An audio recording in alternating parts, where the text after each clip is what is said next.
Appeal বিভাগের রায়ে রাজনৈতিক দল হিসেবে নিবন্ধন ফিরে পেয়েছে জামায়াতে ইসলামী। রায়ের বিষয়ে ব্রিফ করছেন জামায়াতের আইনজীবীরা। আমরা সরাসরি চলে যাচ্ছি সেখানে। আজকের এই রায়ের মাধ্যমে বহুদলীয় গণতান্ত্রিক এবং অংশগ্রহণমূলক সংসদ প্রাপ্তি নিশ্চিত হল।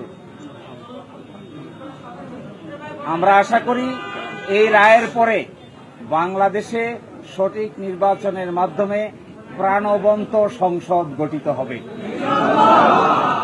জাতি, ধর্ম, বর্ণ, শ্রেণী নির্বিশেষে সকলেই তাদের ইচ্ছা অনুযায়ী ভোটাধিকার প্রয়োগ করে জামায়াতে ইসলামীর নেতৃবৃন্দকে বেছে নিবেন, এটা আমরা প্রত্যাশা করি।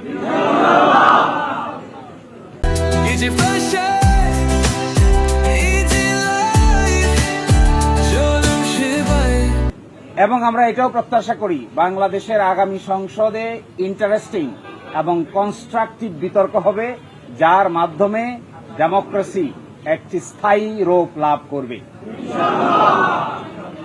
আজকে মাননীয় আপিল বিভাগ হাইকোর্টের যে রায় ছিলেন এই রায়কে বাতিল ঘোষণা করেছেন এবং ইলেকশন কমিশনকে নির্দেশনা দিয়েছেন বাংলাদেশ জামায়াতে ইসলামীর রেজিস্ট্রেশন এবং অন্য যে সকল ইস্যু ইলেকশন কমিশনের সামনে আছে বা আসবে সেগুলো যেন দ্রুতই নিষ্পত্তি করেন। এর এই মাধ্যমে আজকে বাংলাদেশ জামায়াতে ইসলামী তার নিবন্ধন ফিরে পেল এবং প্রতীকের ব্যাপারটিও ইলেকশন কমিশনের সামনে রেফার করা হলো আদার ইস্যু হিসেবে।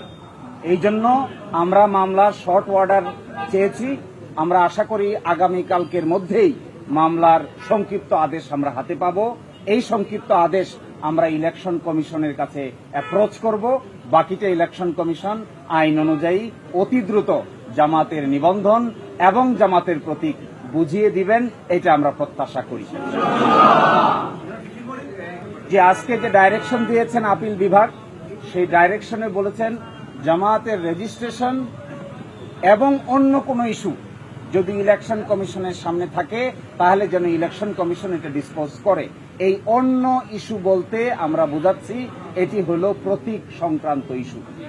আমরা আশা করি ইলেকশন কমিশন নিবন্ধনের ইস্যু নিষ্পত্তি করবেন, একই সাথে অন্য ইস্যু হিসেবে দাঁড়িপাল্লা প্রতীকের ব্যাপারটিও নিষ্পত্তি করবেন। আমরা প্রত্যাশা করি বাংলাদেশ সুপ্রিম কোর্টের সর্বোচ্চ আদালতের রায় চূড়ান্ত। কে কবে কখন প্রশাসনিকভাবে সিদ্ধান্ত নিয়েছেন এগুলো বিচারিক কোনো সিদ্ধান্ত নয়। এই জন্য আমরা প্রত্যাশা করি ইলেকশন কমিশন রায়ের কপি পাওয়ার পরে অবশ্যই দ্রুততম সময়ের মধ্যে এই দুটো বিষয়ের সিদ্ধান্ত নিবেন এবং আমাদের প্রত্যাশা কার্যকর হোক, এটাই আমরা গভীরভাবে বিশ্বাস করি।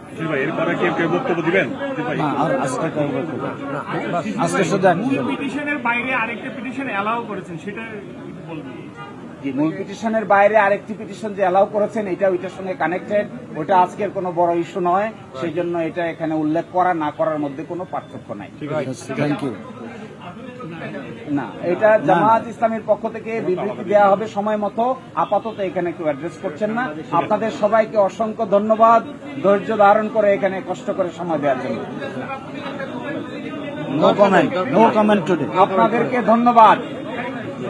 আপনাদেরকে ধন্যবাদ।